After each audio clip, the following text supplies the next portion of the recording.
1 minute.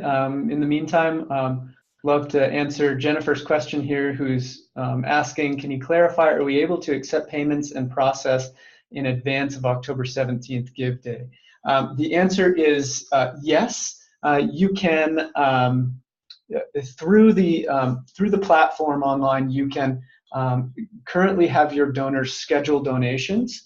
Those donations will actually process on the day of the event. So this is a great opportunity if you have donors or folks who know that they won't be able to make it, or they just say, well, I'm going to be out of the country, I'm not going to be able, I know that I'm going to forget because I'm going to be traveling, or something comes up. You can encourage them to schedule a donation. That scheduled donation will then be set up to process. So you won't receive the funds for that until after the event. It'll be distributed just like all the other funds raised through the event. But scheduled donations are now open.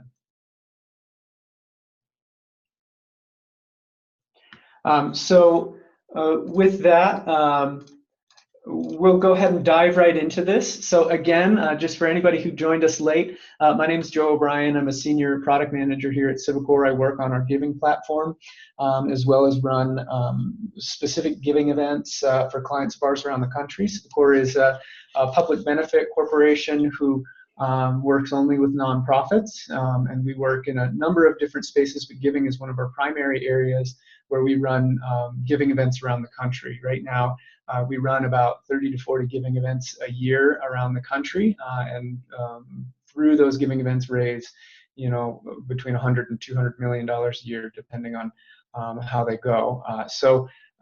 We run some of the biggest giving events in the country, and from that position, we've been able to see what works really well when it comes to peer-to-peer fundraising. Hopefully today we're able to share some of those strategies and tips with you all as you look towards the event and look towards putting together your own strategy that works for your organization. Also on the line here, we've got Ashley and Holly from The Amazing Race from the Tri-County Foundation. Ashley and Holly, I've unmuted you now if you want to say hello. Hello, everyone. Hey. So they'll be on the line as well. If you have questions, they'll be happy to answer them, or I can answer them if they're more platform related and technology specific. If you have a question, please use the Q&A function to ask that question. And when you use that Q&A function, we'll try to answer them as we're going through the presentation. If they're specific, if they're kind of a question that takes a little bit longer to answer, we may save it to the Q&A portion of the presentation here. So looking at our topics here today, first we're going to go over how to use the platform. How do you set up a campaign as a nonprofit? How do you set up a campaign from the perspective of a donor?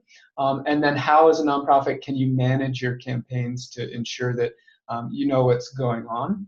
And then we're going to take a look at general online fundraising tips, some specific peer-to-peer research findings that we feel are pretty valuable from various organizations and groups around the country.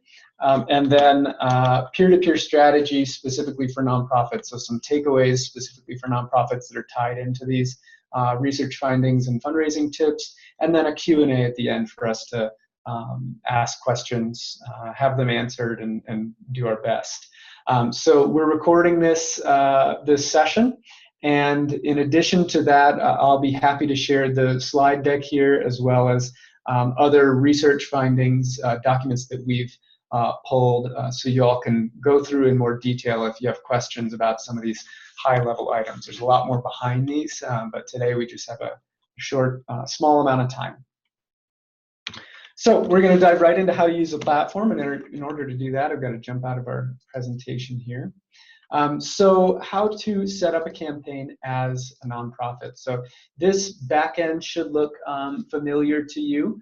As an organization, you can come in to your back end here, and this is where you're managing your profile for your organization. You're managing your main organization's profile. You're tracking your donation information, your donation levels. You can add programs and events, etc. This is probably old news to everybody on the call today. So today we're going to be focusing on this Campaigns tab.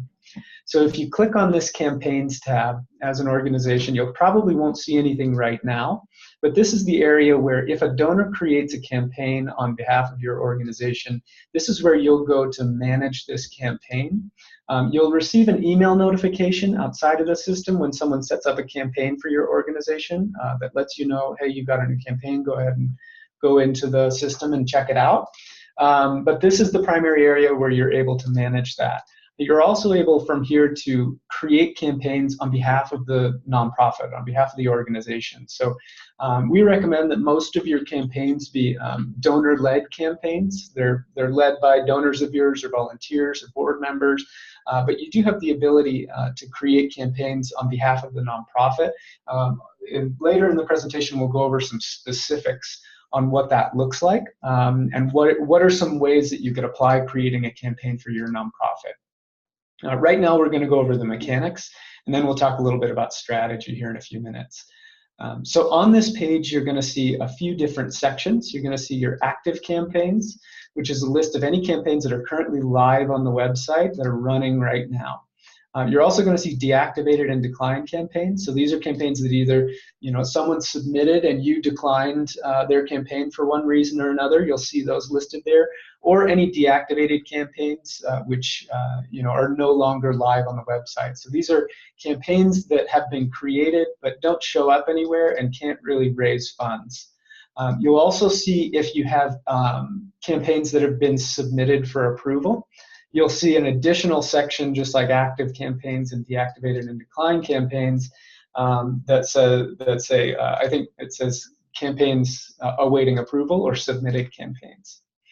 So when you come into the system, if you have a new campaign that somebody has submitted, and a donor has submitted a campaign, you'll be able to view that campaign. It'll pull up this page that goes over the campaign details. It talks about the organization, who the donor is, the title of the campaign, the summary, images. If they have a video, they can upload that video. So this gives you an overview of those details. From here, when someone is submitting a campaign, you have a couple of extra buttons that show up down here next to deactivate, edit, and close, which is approve this campaign or decline this campaign. This is already an approved campaign, so we don't have those buttons open right now. We can deactivate that campaign, but it's already been approved, so it is showing up live on the website. So once you click that approve button, that campaign page shows up on your organization's profile on the front end of your site. So if we go to the front end and we're looking at the Amazing Rays website right now, here's my organization. This is near and dear to my heart, Cats on Parade. Organization dedicated to putting on cat parades and helping organize the logistics around what it takes to put on a cat parade. You'll see that I have a campaign page here. This is the one that I approved that shows this detail. On our page, you'll be able to see 2 random campaigns. So let's say you have 5 campaigns put on by donors. 2 campaigns will show up here in a column. So if we had another one, it would show up just below right here. And then we also have this create a campaign page button. So donors can come in and create a campaign on behalf of your organization. So it'll cycle through those 2 random ones. And then if you have more than 2 campaign pages for your organization, there will also be another button that'll appear that'll say view all campaigns, and you'll be able to, the donor would be able to click on that. Someone from the public visiting your page would be able to click on that and see all the campaigns that are being run under your organization. Essentially, everything that shows up on your back-end active campaigns list will show up when you click that button. So from here, you can take a look at this particular campaign. You as the nonprofit have the ability to edit a campaign, although as a best practice, it's not a, if you are going to edit a donor's campaign, it's a good idea to reach out and just let them know that you're making a change and what that change is. Or, probably a better way to do that is to, just request that a donor make a change to the campaign so that they have ownership over it. You really want to encourage your donors, those who are setting up these campaigns on your behalf, to have ownership over them, to really feel like this is their campaign, this is their page. They're setting out a goal, and that goal is something that they are committed to. So the more you kind of have a hands-off approach and help facilitate and support their engagement, the better your result is likely to be. So what if you want to set up a campaign as a nonprofit? If you want to set up a campaign as a nonprofit, and by the way, there will be some documentation that goes through this in detail that I'll provide after this webinar. So you'll be able to have that to reference in addition to this recording. So say as an organization, I want to set up a campaign for my organization. I can do that here. You get your organization. This is just a campaign that gets set up, and it's very similar to the one that a donor would set up. So you can hover over these little question marks, and they'll show you a little bit more detail about what's being asked here for the type of information. So here I'm going to put the title of my campaign.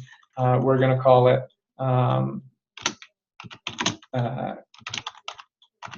Cat Therapy Sessions. So one of the programs that Cats on Parade offers to cats are therapy sessions, either for cats generally in the community or cats that have participated in a parade. Sometimes cats that participate in a parade get a little stressed out. It's not usually their favorite activity in the moment. So this is a program that Cats on Parade specifically sponsors. This is one way that you can use campaigns as an organization, and we'll talk about these strategies here in a minute. But you can set up campaigns specifically for certain asks. So for a specific program that you're running, for something that you need that's very tactile, that donors can engage with, and that has a set goal that's achievable for you, set dollar amount that's achievable for you. You can add here a URL link. This is unique, just like your organization. We could, your organization may be, Cats on Parade, but that may already be taken because that's your organization name. You'll get a warning sign here if you're using something that's already taken. But I can say the Cats on Parade campaign. And so your donors have this ability too, so they can set up a unique URL for their campaign, AmazingRaceTriCounty.org/Joe's campaign. You can fill in a summary.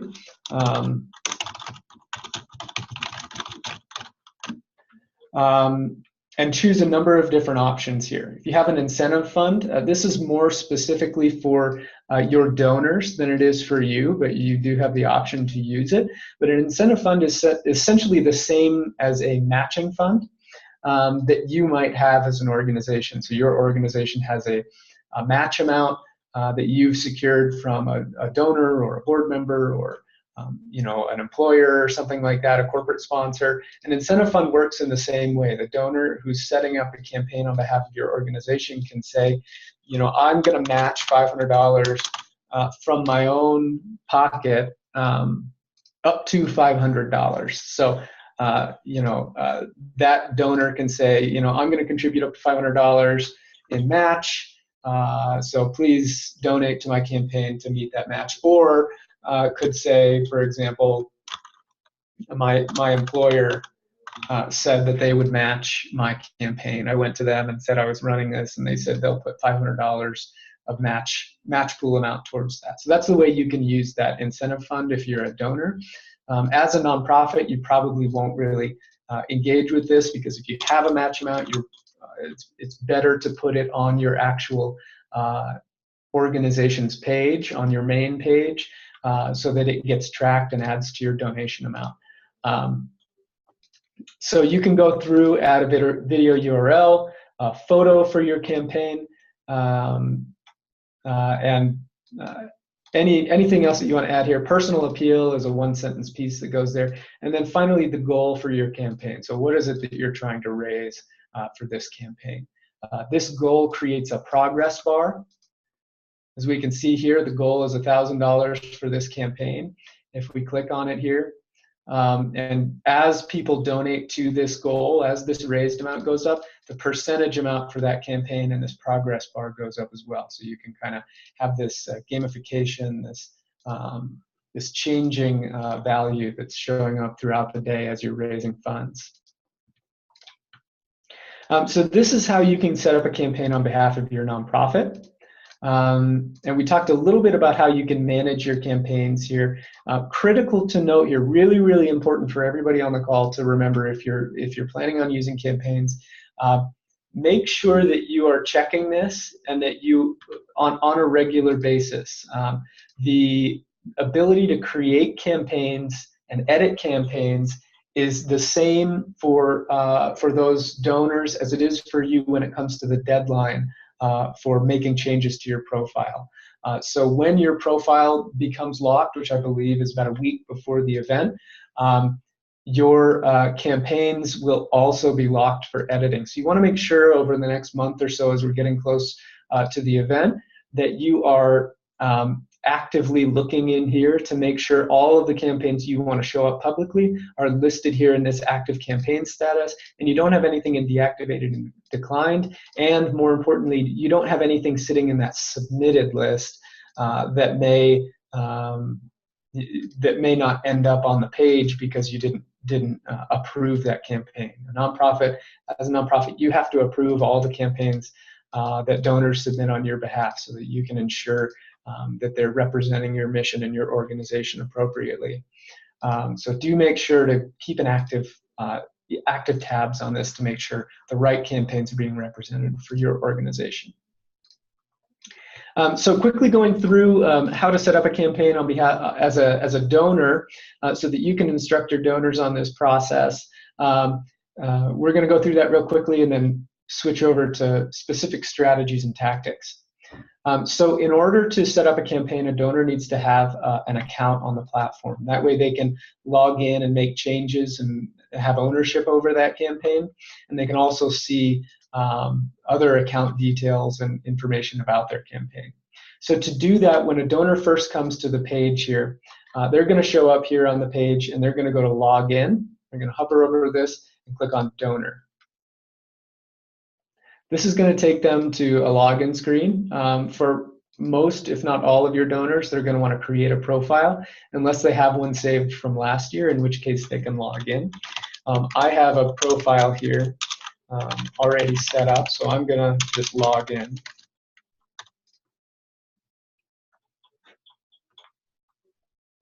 And so this is going to take me back to the home page. From this point, I can look for the organization I want to support. So I can say, okay, I want to support this organization. Here's the list of organizations. Okay, here's Cats on Parade. This is the organization I want to support. I'm going to click on Create a Campaign page. This is going to pull up my account dashboard. So this is what your donor will see when they create a donor account. And they'll have this My Campaigns tab, but they also have the ability, there's some other benefits of a donor account. They can save payment profiles so that they can make their donation easier on the day of. They can see any scheduled or recurring gifts that they have.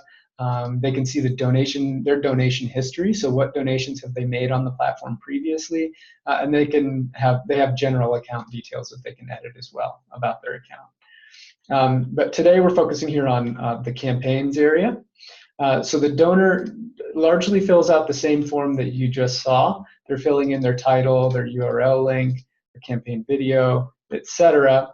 And when they get down to the end of this, they're going to submit their campaign for approval.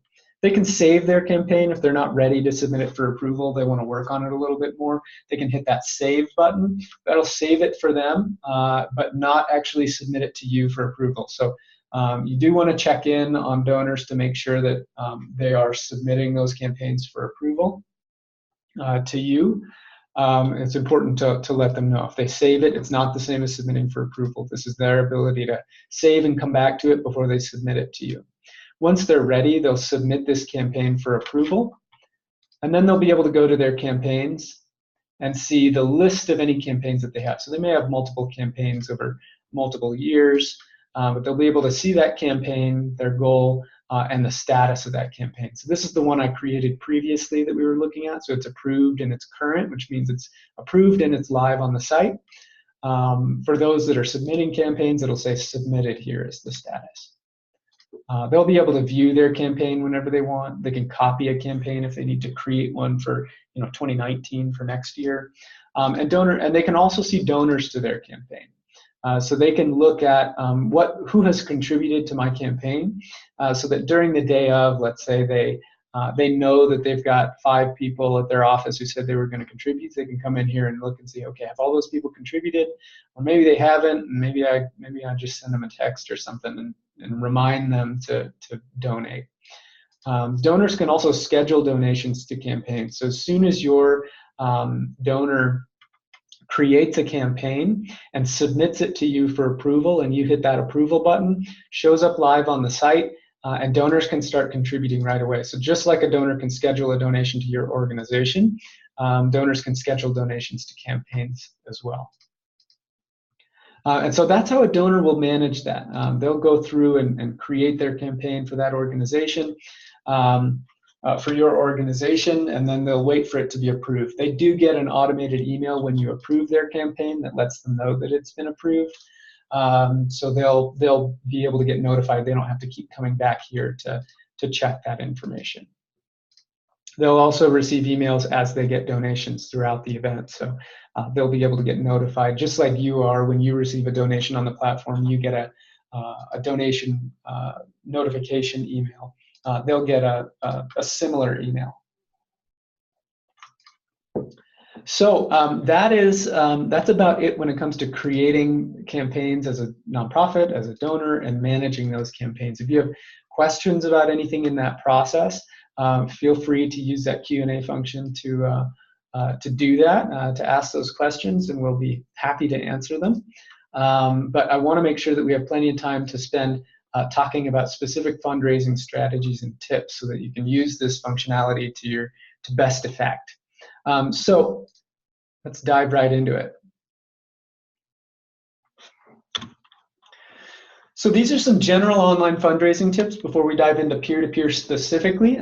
These are, if you were on our call last time, these will look familiar to you, but these are general tips that are pretty helpful and that can help with peer-to-peer fundraising as well. They apply to peer-to-peer as well. So making sure that you're promoting a specific call to action.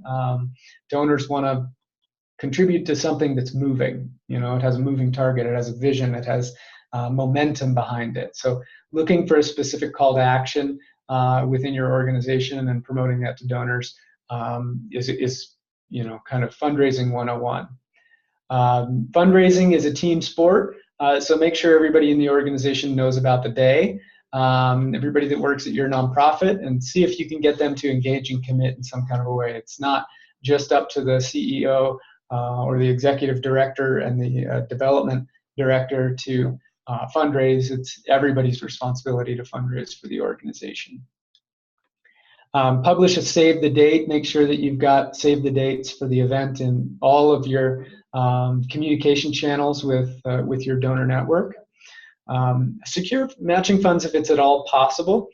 This can be a little bit of work, and it can take some time to go out and really get matching funds.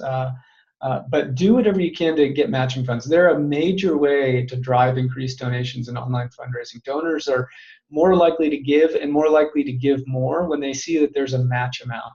There's a reason that every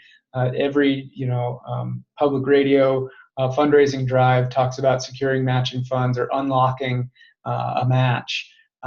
It's a really compelling way to drive increased donations. Even if you go to a donor that is going to contribute on the day, they're already going to give you $500. Say, would you be willing to contribute that as a matching fund and allow us to promote it in that way? That's an easy way to get a matching fund that's going to increase your chances of getting more out of the day. Think strategically about your donation levels. So just as a refresher, those are buttons that you can customize and put on the donation page for your organization specifically. Think strategically about these. Spend a couple minutes sitting down and thinking what works for your donor base as far as those donation levels. Think about what's your average donation amount historically. Look at your past data and say, oh, donors on average give about $20. So let's put our donation amounts at 25 or 30, because if your average is 20, most people are giving 20, and you put it at 25, that's not a big difference for a donor. You may get an extra $5 out of them that otherwise they wouldn't have given. Schedule your social media posts well in advance. Don't let your promotion slip because something else comes up. So if you're manually posting to social media, it's saying, oh, it's 9 a.m. on Tuesday, I've got to go, put that post in, and you're sitting there trying to think of what you want to post and etc. It gets a lot harder to maintain that than saying, okay, right now I'm going to schedule Friday, and I'm just going to I'm going to plan my whole social media post plan. I'm going to, put the time and the date that it's going to get sent out and what the content is, so that you're just ready to go, and it's automated as you're going along. There are a lot of tools for social media that allow you to automate those posts, so that you don't have to worry about it as things start to mount. You get closer to the day, and other things come up. Specifically on this, scheduling those posts to increase in their urgency, their frequency, and their excitement as the day gets closer. It helps create an atmosphere and a sense of building momentum towards the day. So if a donor, somebody who's following you on social media or who's on your email newsletter sees that, they get one post now, and then a week before the event they're seeing a lot more posts, and posts from different sources and on different content. They're going to be more likely to engage. It's going to pique their interest that this volume is increasing and some kind of momentum is building around this event. Cross-post and collaborate with other nonprofits if you have the ability. It's a great way to kind of cross-pollinate your donor networks and kind of reach out to new groups that you might not otherwise have access to. So this is a great opportunity to do that. Look at the other nonprofits that are participating in the event and see if there are any that you can partner with or kind of promote, create some kind of a strategic initiative to promote. And then finally, of course, the topic today, recruit fundraisers. This is a great way to increase your donations on your day. One of our clients really focused on, from the foundation level, focused on promoting peer-to-peer campaigns and fundraising, and they saw a significant increase in their day overall in the total that was raised. And individual nonprofits raised a decent amount of their funds through those fundraisers. So looking specifically at some peer-to-peer research findings here, this comes from the 2017 Nonprofit Pro Peer-to-Peer Fundraising Report. They do fantastic work in researching and analyzing information on online giving, just fundraising overall, but online giving more and more, and peer-to-peer fundraising. They had a few main takeaways from their report, and I'll share the report with everybody on the call here. Pass that along to Holly and Ashley for the event, and we can put that up on the website. It goes into real wonderful details. I'll just pull it up here so you can take a look. But it goes into great detail around peer-to-peer fundraising tactics, things that seem to work really well, and kind of breaks it down and shows you that research that they've done. The main takeaways here for today are that peer-to-peer events that don't have a required fundraising amount do better than those that require a fundraising minimum. So don't restrict your donors and say, you got to raise at least $200 for us or $100 for us. Events that don't have that minimum amount do better. There's less of a sense of dread and obligation around a minimum, around not having a minimum, and they're more likely to be enthusiastic and engaged on the day of and leading up to the day. Of course, and obviously, social relationships play a big role in the outcomes of peer-to-peer events. So one of the major benefits of using peer-to-peer fundraising, in addition to your regular online fundraising and promotion strategy for the event, is that you tap into an entirely new market that you otherwise wouldn't have access to. Research shows that peer-to-peer fundraising, those who donate to peer-to-peer fundraising campaigns are donating because of their relationship to that individual, not because of their not necessarily because of the cause that the individual is supporting. So, the donor who creates that campaign for your organization, they're engaged with your mission. They're on board with what it is you have to offer. They think you're doing great work and they want to support it. They're going to donate to you because of their connection to your cause and your vision. Donors who donate to a peer-to-peer campaign are likely going to donate to that campaign because of their relationship to that individual. They're a parent, or they're a sibling, or a relative, or a friend of that person, and they want to support that person towards their goal more than they want to support the mission of the organization that that individual is supporting. So it allows you to tap into a totally new market of donors that you otherwise wouldn't have access to. Volunteers are most rewarded for their fundraising level. This is essentially just breaking down and talking about, it's great that most organizations who conduct peer-to-peer fundraising events and do really well at them are rewarding their volunteers that are participating in, not in monetary ways, but they're giving out swag, or they're putting on competitions on who can raise the most money, or they're just recognizing those volunteers and kind of promoting them on social media and on other platforms to say, look at what a fantastic job our volunteer did in raising funds for us.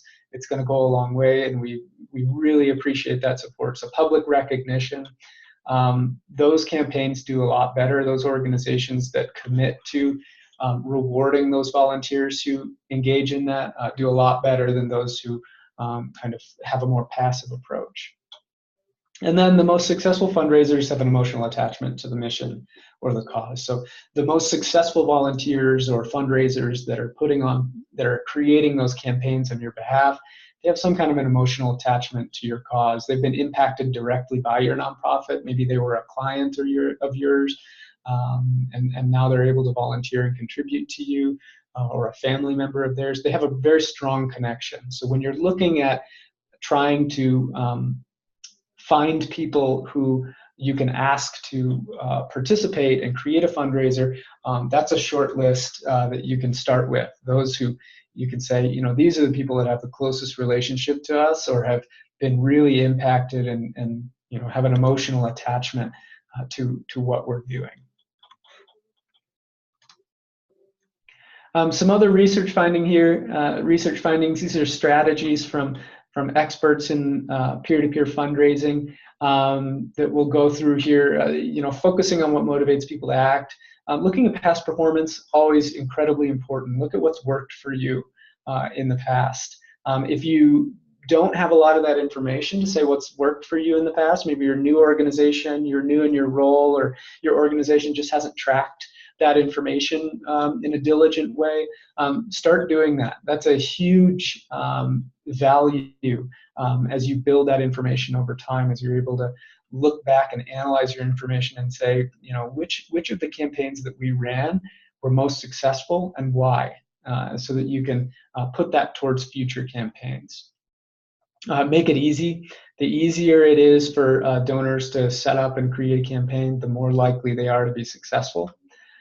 Stop trying to go viral. If you're going to go viral, you're going to go viral. But folks are generally pretty savvy to when you're specifically trying to create some kind of a viral movement, and it sometimes can turn donors off to it. The experts in this particular case say, stay true to your vision, stay true to what you do, and if something goes viral, fantastic, that's wonderful, but just, you can sometimes go too far into trying to go viral and kind of turn people away because they see what you're trying to do. This is a big one. Give your volunteers autonomy. Volunteers need to have ownership over their campaign. They need to feel that they are empowered to make the right, to make choices about how they engage with their network. Be scientific with your giving levels. Be kind. Remind your donors. Continue to remind them. People wait until the very end, so very last minute, so make sure you stay with that. Of course, tell a story. And this is a big one too. Thank your donors. I know this is probably old news to everybody here, but plenty of anecdotes I'm sure others here can share, that when you have that personal touch and the thank you, you call that donor who contributed to you, especially first-time donors. You give them a call and you say, thank you so much for your donation. It really meant a lot to us. Or you give them a handwritten note. They're far more likely to come back to you and become a recurring donor than if they just give a one-off donation and they don't hear from you, or they get an automated email from the system. The system does send automated emails for tax purposes or tax receipt purposes, but you do need to still reach out to your donors on that list and thank them individually. So we're going to go through here some specific peer-to-peer strategies for nonprofits. So again, if you have any questions or comments on anything, if you want to share best practice with the rest of the group here, please use that Q&A option to do that, and let me know if you have those questions, and we can try to answer them as we're going through. Or mention if you have another suggestion or this triggers something for you. So use campaigns to leverage engagement for your programs. You can, as a nonprofit, set up, like we were talking about earlier, a campaign for a specific need. So an example is help us raise $500 to repair our van. This is one that's personal to me. When I was working for a nonprofit a couple of years ago, this was the most compelling fundraising request I ever made. I had to make them regular, weekly, in person, and had middling results in saying, help support our program, we do awesome work, you're out here volunteering, obviously you believe in it, all that kind of stuff. But the thing that got me the most donations out of any was saying, our van, the air conditioning's broken and it's going to cost $500 to fix it. Can you all help pitch in? And we met that goal. I just had a line of people sitting there. So having a specific compelling need that your organization is looking for is very tangible for donors and something that's attainable for them. You also get that progress bar, so you can say, we're $100 away from our goal to repair the van, we're $50 away, etc. It also allows you to set up micro goals for your organization. So maybe your goal is to raise $5,000 or $1,000 or whatever it is for the event. And you can use a couple of campaigns to help you get closer to that goal, because your organization page doesn't have a progress bar towards the goal, but a campaign page does have a progress bar. So you can set up a couple of campaigns here that allow you to kind of promote those things on social media or during the event and saying, like, we're $200 away from our goal. That's a tangible piece of progress that your donors can connect with, compared to just going to your nonprofit profile and seeing that you've raised $1,000 already. So that allows you to kind of break out those goals. You need to be careful with this. You don't want to create 20 different campaigns that all have these tiny little goals, because it may be difficult for you to manage, and donors want to see those goals getting met. So you do want to be careful about this and think strategically about it. Promote campaigns that your donors have created as a social media or a day of strategy. So rather than sending out another generic social media post about your giving event that says, like, hey, help us fundraise, here's our program, etc., you may first comb through the campaigns that you have active on the day and find that Susan's campaign's 90% of the way there. If it's 90% of the way there, maybe you just call an audible and you switch it out and you say, hey, help us get Susan's campaign to 100%. She's a great volunteer for us, and we want to help her reach her goal. It's helping you reach your goal, because everything that goes to Susan goes to you. But it's a way that you can kind of use that progress bar and that micro goal setting to great effect on the day of. You can use peer-to-peer campaigns to test messaging and tactics. So this is something that's usually applicable to a little bit larger organizations that have a decently large donor base, or a donor base that's segmented into a lot of different demographic or regional or other segments. It's a way that you could potentially test different messaging. We've had a few nonprofits do this. and I found some positive benefits to it. But this is more a little bit more for those larger organizations. Of course, you can feel free to play with it if you feel comfortable with it. But essentially, what you can do is have A/B testing on different messaging. So you can have two campaigns, and you have to think very strategically about this. But because the platform, because our SipCourse platform, the Amazing Raise platform, tracks where donations come from, which campaigns donations came from, you can pull a donor report at the end of your day and say, we promoted campaign A just the same as campaign B, and campaign A did way better. Why is that? Who was it that donated to? You have to analyze that and make sure that you're not drawing false conclusions. Making sure that the posts are the same, and or when the number of posts and the are similar, that the donation amounts, that the segments that you're going after aren't dramatically different, or that you might have one big donation that swings all of your info, all your results there. But it is potentially a way that you can use the system strategically to gather some information on messaging that might work more effectively for you moving forward. This is a big one, create friendly competition. So those progress bars are a great way, those goals are a great way to engage your donors and get a little bit of extra money out of the event. So creating that campaign ecosystem, if you can, is a fantastic use of time. Some ways that you can do that are, a real clear example of that is a school putting on a fundraiser and putting on a competition between different alumni years to say, class of 2009 against the class of 2008, who's going to raise more. You want to keep it friendly, of course. You want to make sure that you're staying positive with it, but it is a great way to create a little bit of friendly competition. With any kind of group fundraising effort like that using campaigns, you always want to make sure you have a main point of contact for that campaign, who's going to take ownership of it and kind of drive things forward. Communal strategy and communal fundraising and something like that rarely works very well. Having a main point of contact who can be accountable to something is always really, really important here. Engage your board. So make sure that you're engaging your board on this. If you're new to peer-to-peer fundraising, this is a great place to start. If you've got a board, your board members are going to contribute to your organization. They're usually going to have good resources and networks to be able to give to your organization.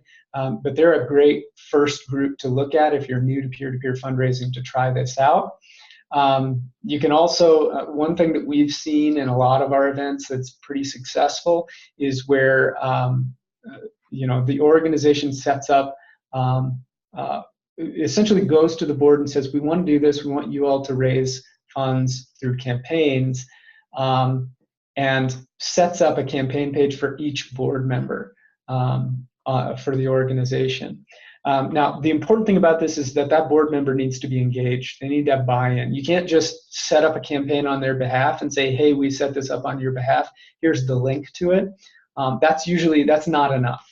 That usually doesn't work very well. Those board members aren't really engaged with it, and so they're not going to have ownership over it. You want to go to them with a value proposition that says, here's why it's valuable to do this. Here's what we think we're going to get out of it. Are you willing to set up a campaign page? We're happy to, and facilitate that to whatever degree you need. So we'll sit down with you and help you build your campaign page if you're struggling with that, or we'll help you X, Y, and Z. But you want to make sure that they're going through the motions of setting up the campaign and setting their own goal so that they have that ownership. Because the big benefit of having board members set up peer-to-peer campaigns is that they're now publicly displayed as attached to your organization as a board member for your organization. And they oftentimes have a little bit of friendly competition, and they don't want to see their campaign underperforming compared to other board members. So it's a good way that they may contribute. So this happens pretty often where an organization goes to their board members, the board members all set up campaigns, the event is running on the day of, and they say, gosh, Dan over there is already 90% of the way to his $500 goal and I've only got $100, I'm either going to go find my friends and really kind of get them to contribute, or I'm just going to give I'm going to make up the difference to make sure that I meet my goal. So it's a great way to get a little bit more out of those campaigns. A great place to start if you just want to try this out. You don't have a lot of resources to invest to going out to your whole network and trying to get a lot of campaigns there. So those are just some specific tips there on peer-to-peer fundraising, some places to start and some specific strategies. I want to make sure that we have enough time here to answer any questions that folks have. If you have questions or you want to talk more about any of those pieces or suggest other strategies that have worked for you as an organization, please do ask those questions. Please do submit those. Use that Q&A function to do that. And we'll wait here just a couple minutes. We don't have any right now that are coming in. Ashley, Holly, do you have any other suggestions? I've unmuted you here. Any other suggestions or thoughts on peer-to-peer fundraising, things that can be effective that you've seen? No, I mean, I think you pretty well covered the things that we would suggest, and certainly in the toolkit that we've sent everybody, there's some sample social media posts and some sample emails that you can use to your benefit rather than having to recreate something.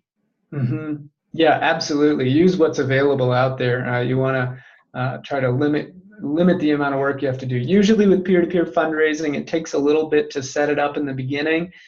You have to, just like any new fundraising effort, you have to think through all the pieces and kind of have a strategy in place and have a good expectation around what your goals are. But they really are a great way to increase your fundraising amount, to go to that next level, get a little bit more out of the event, and get a little bit more value out of that. And a great way to engage, committed donors that you have in a new way.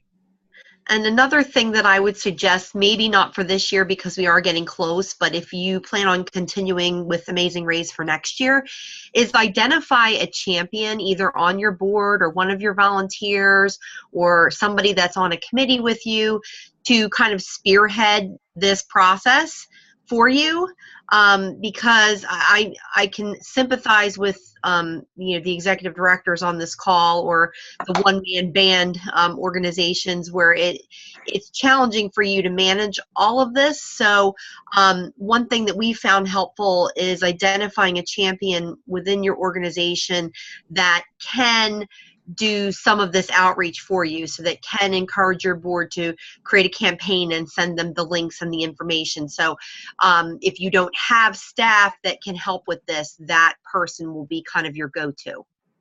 Absolutely. Something on that line of thinking that we saw be pretty effective, that one group did, was they created a temporary group on Facebook, where and you could do it on any social media platform really, but they created a temporary, Facebook is really best for this, but created a group that where they got a few really engaged people to own that Facebook group. But essentially the whole point of the group was training donors on setting up and running peer-to-peer fundraising campaigns.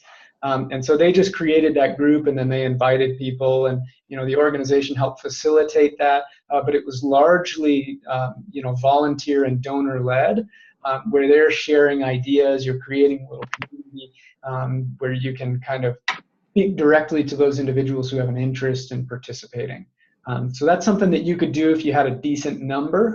Again, if you're one of those organizations who's small, you don't have very many staff, or you're a one-person operation and you're relying on volunteers, maybe first start to look at board members or one or two volunteers, just getting a couple of campaigns and really kind of trying those tips and trying those practices out in those situations with those one or two where it's manageable to you before you look at expanding to some larger campaign.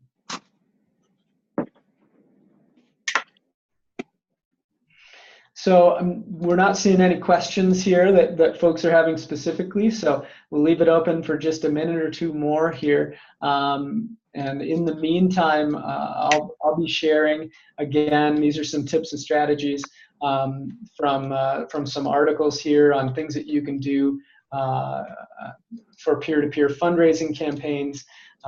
Again, we have a couple of documents that we'll send along in addition to this slide deck that you all can dive into more details on this this piece.